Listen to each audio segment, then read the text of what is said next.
समय कम हुआ और हम इस बात के बहुत खिलाफ हैं कि इन लोगों ने बहुत बुरा किया है जिन्होंने भी कथा का समय कम किया, और चैनल वालों के खिलाफ तो बहुत ज़्यादा है।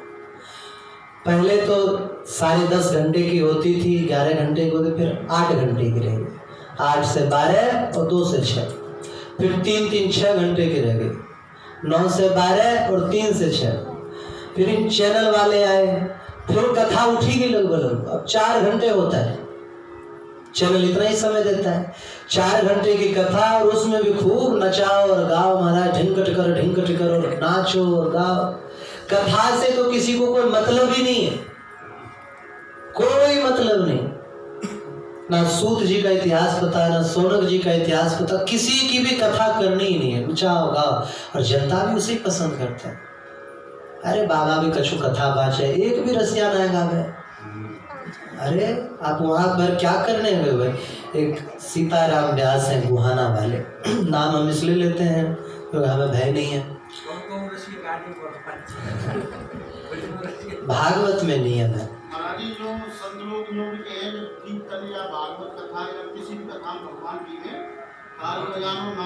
सुनो, वही तो कह रहे हैं, जिनको पता नहीं होता वो मूर्ख कुछ भी फैलाते हैं। भगवान के कथा के अंत में कीर्तन का विधान है। भगवान की कथा समाप्त भई, 2 घंटे जम के कर लो कीर्तन, कौन मना करता है? लेकिन कथा के बीच में सुना है कभी सुखदेव जी ने तबला वाला बुलवाया और केसियो वाला बुलवाया, और अरे रे मेरी जान है राधा और जाने क्या क्या ये गवाया, और महाराज खूब ढिकचिक करके नाचे? सुना है कुछ? कभी नहीं हुआ। और क्या होता है, लोग अपनी कमी को छुपाने के लिए महापुरुषों का वर्णन कर लेते हैं। एक बाबा का, अरे क्यों भांग पीते रहते हो, चिलम पीते रहते हो? अरे शिव जी पीते हैं। अरे महामूर्ख आदमी, 4 पुराण है शिव जी के, स्कंद पुराण, शिव पुराण, लिंग पुराण, मार्कंडेय पुराण। एक श्लोक नहीं आता है भगवान शिव ने कहीं गांजा पिया हो कि शराब पिया हो कि ये भांग खाया हो, कुछ वर्णन नहीं। धतूरा चढ़ने का वर्णन आया, खाने का नहीं। अब कोई व्यक्ति जहर खाए हो ना, जो खाओ ना, हाँ जहर खाए, विष पियो, मजे आएंगे। हरे शरण। तो क्या होता है कि अपना दोष छुपाने के लिए शास्त्र का सहारा लेते हैं। शास्त्र में ये लिखा है कि जब नारद जी की कथा समाप्त हो गई तब कीर्तन हुआ और भगवान प्रकट हो गए। उद्धव जी की कथा समाप्त भई, फिर कीर्तन हुआ, ठाकुर जी प्रकट हो गए। ये सुखदेव जी की कथा में इनका भी तो कुछ वर्णन ही नहीं आया कि इन्होंने कीर्तन वीर्तन कुछ करवाया, साधारण कीर्तन, श्री कृष्ण गोविंद हरे मुरारे, हे नाथ नारायण वासुदेव। तो कथा के बीच में उन्हें बताया ना, कथा एक ज्ञान यज्ञ है, कथा कोई डांस यज्ञ नहीं है, नाच यज्ञ नहीं है। सीताराम गुहाना वाले से कहा हमने कि क्यों बीच में तुम रसिया गाते रहते हो, फालतू में नचाते रहते हो? अरे और तो और इतना मूर्ख आदमी है, ऐसा अजीब रसिया बना के गाता है, छज्जा ऊपर बना बाजरा। हमने क्या बात बकवास कर रहे तू, वो कैसे बाजरा उगेगा ऊपर? और क्या था, चमेली का फूल खिल गो ऊपर, कि मूर्ख आदमी है तू? अरे बना कुछ ढंग का बना, बाजरे में और फूल हो वो भी चमेली का। हमने उससे कहा, उसने क्या कहा कि महाराज हम जनता को जो पसंद आता है वो गाते हैं, जनता को जो पसंद आता है। हमने कहा अरे जनता की पसंद देखना है, उद्धार करना है तुम्हें उसका, और पसंद देखना है तो भागवत क्यों कर रहे हो? 200 लोग आएंगे मुश्किल से, सपना चौधरी का डांस क्यों नहीं करवाते? ज्यादा मनोरंजन, 50,000 की भीड़, और खुद भी नाचा करो उसके साथ, बड़ा अच्छा रहेगा। अगर डांस ही करवाना है, नाच गान ही करवाना है तो वो करवाओ, दंगल होते हैं, रसिया दंगल, वो करवाओ। ठाकुर जी की लीला भी गाने के लिए पृथक समय रखा गया है कि इस समय भगवान का भजन गाओ, इस समय भगवान का नाम लो, इस समय कीर्तन करो, इस समय नाचो। भगवान के कीर्तन में नाचने का विरोध नहीं है, लेकिन जब कथा हो रही उस समय तो महाराज पाप है, बिल्कुल बहुत बड़ा पाप है कि कथा के बीच में अब गाओ बजाओ। बहुत सारे संत तो हमेशा खिलाफ रहे, इसके जीवन भर खिलाफ रहे। हमारे पूज्य श्री गोपालाचार्य जी महाराज कुछ गाते, श्लोक भी नहीं गाते थे, साधारण बोलते थे, जबकि विश्व के सबसे जाने माने भागवत व्यास रहे, कुछ नहीं महाराज। हमारे दादा गुरुजी भक्तमाली श्री जब ये गणेश दास जी महाराज, कोई लेना देना नहीं है। कहते थे अरे तुम यहाँ भाड़ नचाने आए हो, सीधा वचन था। तो कथा के बीच में ये गाना नहीं होना चाहिए, बिल्कुल नहीं होना चाहिए। तो हम बता रहे थे भागवत ये चैनल वालों के कारण तो महाराज और कम हो गया समय कथा का। हमारे नारायण महाराज जी तो ये भी कहा था बेटा चैनल पे कथा देना ही मत। कई बार अवसर भी आया था तो महाराज ने मना कर दिया था, तो हमने कभी नहीं दिया। तो समय कम होता चला गया। अब महाराज कथा करते, अब पूरा जब कथा हुआ पहले दिन का बड़ा आश्चर्य हुआ। क्या आश्चर्य हुआ? वो जो बांस रखा था वो उसका एक सिरा अपने आप फट से फूट गया। लोगों का आश्चर्य हुआ, ये क्या हो गया? भयभीत भी हो गए कुछ लोग। तो इन्होंने कहा कि आश्चर्य मत करो, यह प्रेत जो है 7 आवरणों से आबद्ध है। आज उसका प्रथम आवरण भंग हो गया, समाप्त हो गया। इस तरह महाराज दूसरे दिन तीसरे रोज कथा होने लग गई और रोज एक एक आवरण फूटने लग गया। लोगों की और श्रद्धा बड़ी कथा ध्यान पूर्वक सब सुनते। आखिरकार 7वें दिन वह उस बांस में से निकल के खड़ा हो गया। उस समय उसका बड़ा दर्शनीय रूप था महाराज। उसके मस्तक पर सुंदर मुकुट प्रकट हो गया, कस्तूरी तिलक लगा हुआ था सिर पे, 4 भुजा विष्णु स्वरूप हो गया और सुंदर, बड़ा सुंदर रूप उसका वर्णन किया है। कहते हैं उसके मुखमंडल के तेज से दिशाएं प्रकाशित होने लगी और उसने प्रणाम करके बड़े कृतज्ञता पूर्वक कहा भैया तुमने इस दीनहीन को और कृष्ण की दीनहीन पर कृपा करके हमें सनाथ कर दिया, हमारा उद्धार कर दिया। हमारे मन में पहले बहुत आता था बात, बताओ इतना पाप किया, कथा करके उद्धार की सजा क्यों नहीं दिया उसको? सजा तो मिलना ही चाहिए था, तो अन्याय है। नारायण महाराज जी ने समझाया कि बेटा ये भी तो वर्णन आया नहीं कि प्रेत बन के भटका। अब कोई व्यक्ति पाप कर रहा है तो किसी व्यक्ति ने आपका हाथ थोड़ा थोड़ा करके रोज जलाया और बड़ी पीड़ा हुई, और मान लो उसको सजा क्या मिली, एक साथ पूरे शरीर को जलाया, तो मिल गई ना पूरी सजा एक साथ। तो बोले बेटा उसको पूरी सजा मिल गई, जितना भी पाप कर्म किया था सजा तो मिलेगी। तो बोले तुमने इस पापी का उद्धार कर दिया, मुझे देवताओं के सदृश बना दिया, मैं भगवान के धाम जा रहा हूँ, आपकी जय हो। बड़े लोग कहा करते थे, अब तो जमाना ही चला गया महाराज, हमने बताया ना जमाने में, हमारा जमाना इसलिए कह रहा हूँ कि पूर्व स्मृति है थोड़ी सी। हर नाम के आगे राम था, हर नाम में मणि राम, गंगा राम, तोता राम, गणेश राम, गोपी राम, हरि राम, कृष्ण राम, हर नाम के आगे राम था। और अब महाराज नाम खत्म, टिंकू, चिंकू, पिंकू, पप्पू है, पप्पू, बबलू। कल रात को महाराज जी ने कहा किससे, बबलू से मिलने जा रहे हैं। मुझे समझ नहीं आया क्या बोल रहे हैं, बबलू मतलब क्या होता है? बोले लड़के का नाम, ऊट पटांग नाम जिसका कोई भी अर्थ ना हो। ऐसे ही एक चीज और चली गई हम लोगों के उसके संस्कृति में से, एक तो गाय निकाल दिया हम लोगों ने घर से, गाय तो चली गई हमारी संस्कृति से। दूसरा एक चीज और निकाल दिया संस्कृति से, घर घर में तो तुलसी रखी जाती थी, एक ऊंचा सा बनाया जाता था मिट्टी का, उस पे तुलसी रखते थे, और घर घर में पताका फहराई जाती थी, जय पताका, वो निकाल दिया हम लोगों ने। अब छत पे खड़े होकर दिखा, इधर एक व्यक्ति के किसी का दिखता है झंडा लगा हुआ, बाकी किसी के घर पे नहीं दिखता, किसी के भी। और हमारा विचार है कि अभी कौन सा समय आ रहा है, कोई आगे है कोई तीर्थ क्या व्रत पर्व कुछ, दीपावली। तो दीपावली में ही जितने भी हिंदू के घर हैं, दशहरा, तो दशहरा में या दीपावली में जब भी जितने भी हिंदुओं का घर है, सब में एक भगवा ध्वज गाड़ा जाए, सब में। इस संस्कृति को हमें निभाना चाहिए, खत्म नहीं करना चाहिए। और हो सके तो बांस लाओ, एक बांस ज्यादा ज्यादा कितने का होगा भाई? 100 रुपए का होगा, हाँ और भी कम का होगा। 100 रुपए हर घर व्यक्ति खर्च करो और अपनी संस्कृति को अपनाओ। और ऊपर से भी सैटेलाइट से इस गांव का फोटो खींचा जाए तो अलग नजर आएगा, पूरा अलग ही नजर आएगा।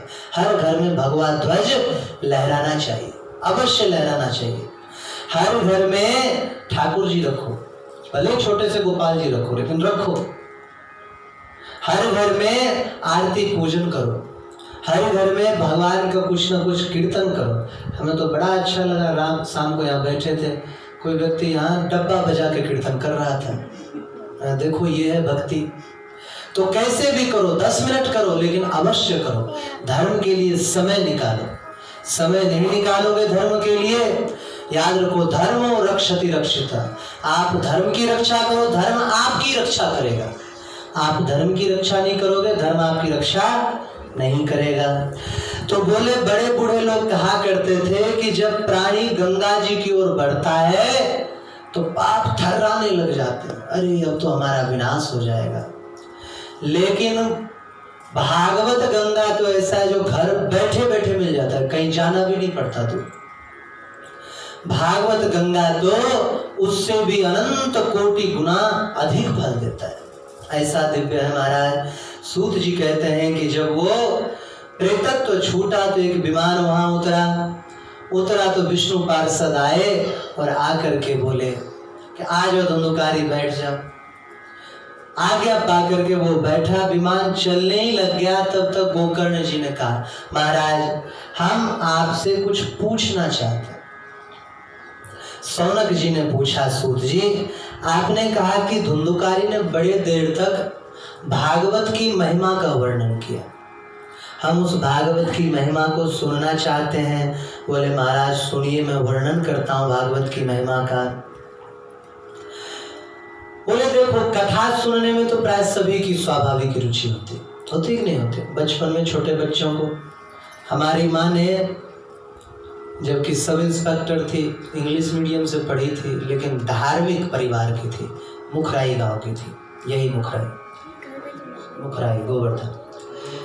तो मेरी माँ ने मुझे जितने भी भागवत के, रामायण के, महाभारत के कथा, तीनों ग्रंथों कथा बचपन में रटा दिया था।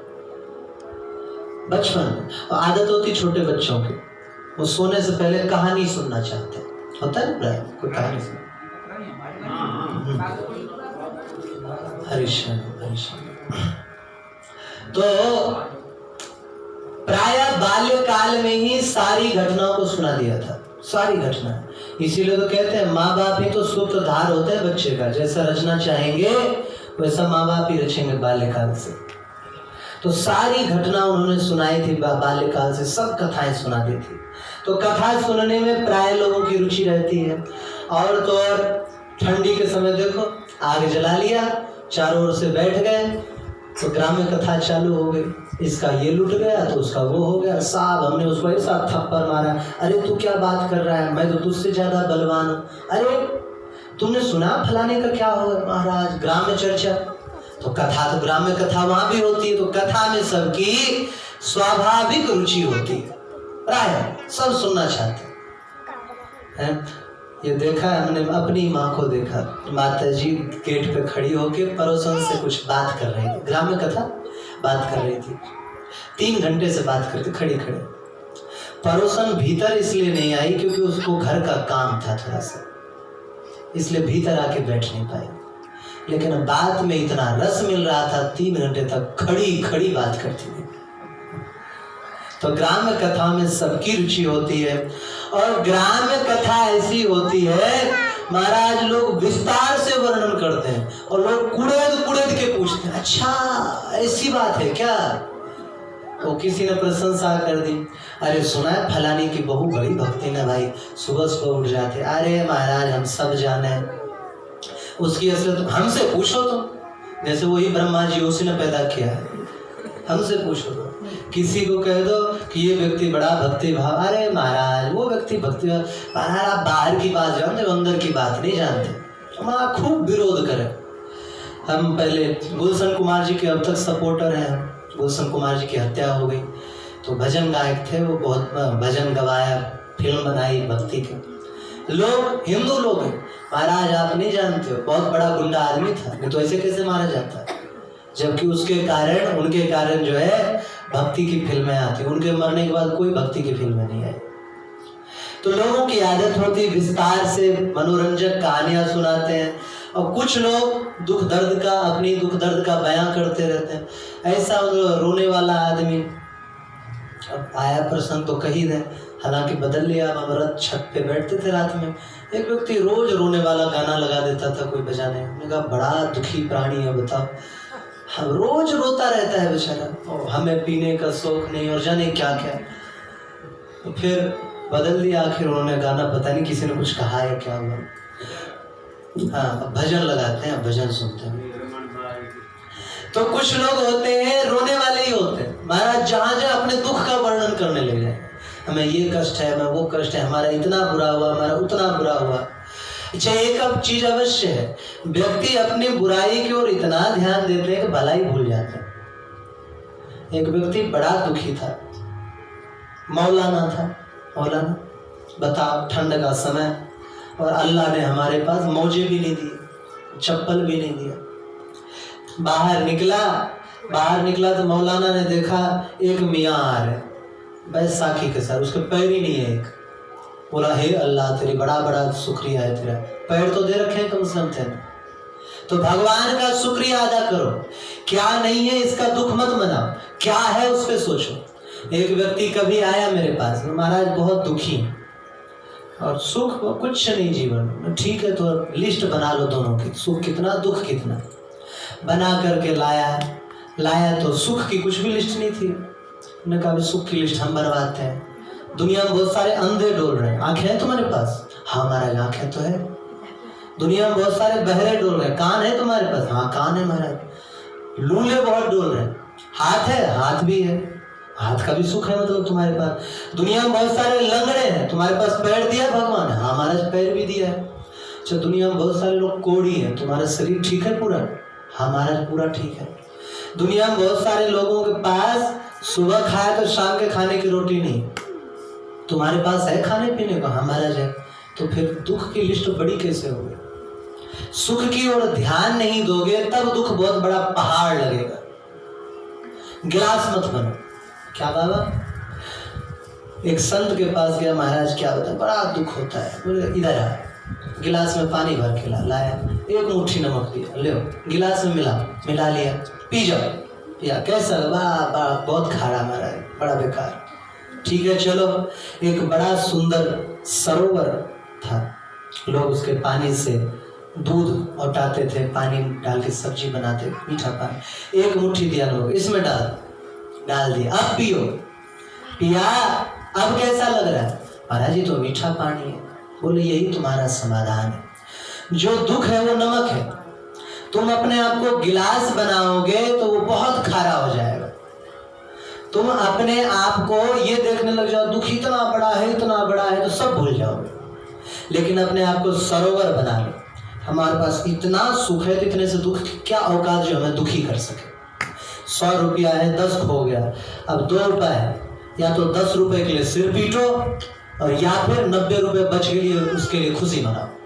आपके हाथ में चॉइस, चुनाव आपके हाथ में।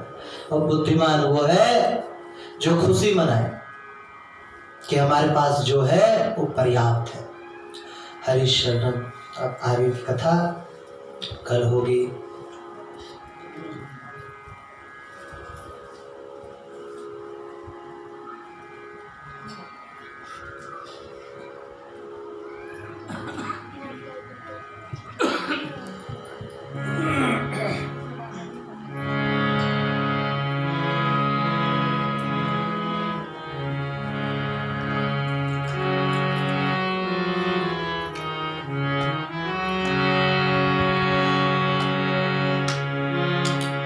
श्री राम जय राम जय जय राम। श्री राम जय राम जय जय राम। श्री राम जय राम जय जय राम। श्री राम जय राम जय जय राम। जय जय श्यामा जय जय श्याम। जय जय श्यामा जय जय श्यामा। जय जय श्याम